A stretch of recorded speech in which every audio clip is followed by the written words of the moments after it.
яагаад гэдэг чинь юу гэсэн үг юм. Яг би өөрөө ингээд арчилсан улс амьдарч байгаа. Тэгээд би өөрөө арчилсан нийгмийн нэг хэсэг болохоор энэ сонголт хийх нь бол миний үүрэг гэж яг миний одоо боддог. Тэгээд яагаад гэвэл би сонголтыг толонд харж байгаа юм шигээр төсөөлдөг л дөө. Би хэнийг сонгосон байна тэр хүн одоо улс төрийн ямар нэгэн их мэдээлэл түрээд миний өмнөөс ажил хийдэг учраас яг би одоо улсын хурлдах юм байна. Одоо ерөнхийлөгч юм байна гэдэг чинь ерөнхий сайд юм байна. Тэр хүмүүсийг би яг толонд харж байгаа юм шиг би ийм юм хийчихтэй л гэж хардаг. Гэтэ яг заавал үгэн. Ягаад тэгэхээр энэ бол надад олгогдож байгаа маш том их. Би оролцчихж одоо тэр сонгуулийн байрны хүртээмжгүй байдлыг шөмжлөх ёстой тий. Дараагийн сонгуулиар би магадгүй тэргийн зөртэй хүн ирэхэд манай хорооны сонгуулийн байр өөрөө хүртээмжтэй болсон байхад би өөрөө бас нөлөөлөх гэж тэр сонгуульд заавал оролцсон гэж боддог. Ерөнхийлөгчийн сонгуульд саналаа өгнө. Би анх паспорт авсан цагаас хойш ерөөсөө би нэгт сонгуульд алгасч үзээгүй. Би өөрөө нийгмийн аягүй өндөр идэвхтэй хүн юм шиг байгаа. Тэгэл тухайд одоо заримдаа ч буруу сонголт хийжсэн л баг, заримдаа зөв сонголт хийжсэн. Гэхдээ ямар ч байсан би одоо шийдвэр гаргах үйл явцад би өөрөө оролцож байгаа тэр зүйл учраас заавал оролцдог. За тэгээд ихэнхдээ бол миний сонгосон хүмүүс бол олон болж чаддаг байгаа. Би бол ерөнхийлөгчийн сонгуульд саналаа өгнө. Гэхдээ хэн нэгнийг дэмжих одоо зорилго гэхээсээ илүүтэйгээр сонгохдох одоо эрх үүргийнхаа дагуу заавал оролцсон гэж бодож байгаа. За би ерөнхийлөгчийн сонгуульд саналаа өгнө. Учир нь бол төрийн эрх барих байгууллагын төлөөллөөн бид нар сонгодоо 4 жилд олдож байгаа ардчлалын хамгийн үндсэнтэй эрх маань учраас энэндээ заавал оролцдог. Яагаад бид нэр ардчлал гэж яриад байгаа? Яагаад бид нэр ардчлалыг ингэж их хүсээд байгаа? Миний бодлоор одоо энгийнээр бол бид нар зүгээр л сайн сайхан амьдрмаар байна тийм.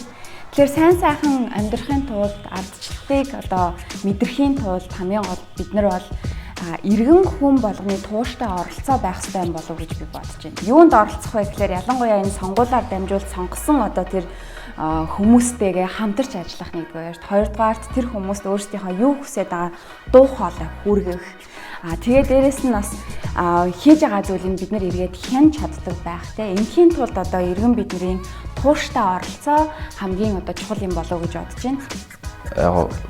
Яг ардчлалын миний хувьд бол үнд зүйл гэвэл тэгшэрх дээрэс нь мэдэх эрх гэж хамгийн чухал юм байна шүү дээ. Тэгээд энэ нь болохоор одоо бидний сонголттой яг нэвч томоотой л та. Боловсралтай хүний тархийг угаахад маш хэцүү байдаг байхгүй.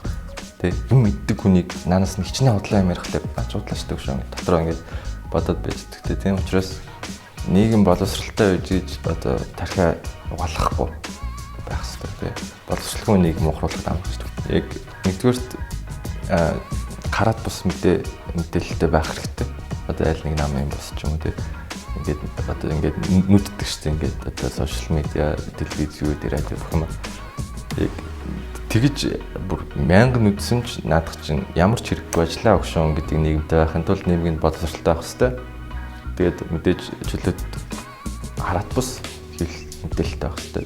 Ардчлалыг бол манай монголчууд ихэнхдээ нөгөө эрх чөлөөтэй адилхан гэж ойлгодог. Яг үнэндээ бол олонхороо шийдвэр гаргах үйл явц. Эрх чөлөө нь өөрөө бас тустай. За бас зарим тохиолдолд олонхын дарангуул гэж бас ойлгох гэдэг.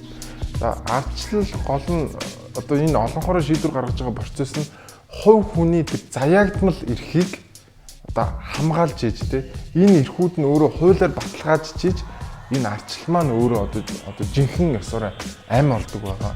Хэрвээ энэ хуулийн засаглал буюу rule of law за дээрэс нь энэ хувь хүний эрх чөлөө хүний эрхийг хамгаалахгүйгээр ардчил дангаараа орших юм бол харин ёстой нөгөө тэр хүмүүсийн бодож байгаа шиг тэр зүйл болдгоо.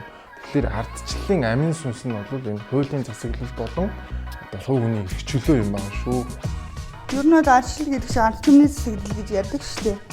Тэгээ ард түмэн өөрөө тэр одоо өөрийгөө төлөөлж байгаа хүнээс сонгоод тэр хүндээ одоо яг өөрсдийнхөө эрх ашигыг яг юу хэрэгтэй байгаа тэрийг маш сайн тодорхойлж хэлж байж тээ. Дээрэс нь яг сонголтоо хийхдээ тэр хүний одоо мөрийн хөтөлбөрт нь яг ямар асуудал тусагдсан байна. Энэ яг одоо миний одоо тэг хэрэгцээ шалгад нийцчихүнэгүй гэдгээр хяналт тавиад тэгээ яг оролцоогоо бүрэн дүн хангаад явах юм бол ардчил шиг одоо тийм амьд тогтолцоо ер нь байхгүй. За аливаа улсын ардчилсан тогтолцоо нь үр дүнтэй ажиллаж байгааг хэмжих бол түгээмэл хэдийн шалгуур бий. Тэрний нэг бол чөлөөт сонгуул. Чөлөөт сонгуул гэсэн товчхон үгийн ард бид нар хэд хэдэн утгыг давхар ойлгох хэрэгтэй. Нэгдүгээрт нь бол хэн нэгний хараа хяналт ямар нэгэн дарамтанд ор явж болохгүй тийм үү. Хоёрдугаар хүн бүрийн санал нууц байх хэрэгтэй. Мөн хугацаа тогтмол байх хэрэгтэй тийм 4 жил юм уу. Одоо өнөөгийн үндсэн хуулиар жишээ нь манай ерөнхийлөгчийн сонгуул бол 6 болж өөрчлөгдлөө тийм. За тэгээд шудраг өрсөлдөөн гэдэг юм байх хэрэгтэй. Ингээд бүрэн дүүрэн чөлөөт сонгуулийн үр дүнд бид нэр үр дүнтэй ажиллаж байгаа ардчилсан тогтолцоог хэрэгжүүлж байна гэж үзэж байгаа. Тэгээд та бид нар оролцож чадчихлаа байвал те энд бас ардчлалын өчүүхэн хэлтэрхий бас байна л гэж ойлгоно доо.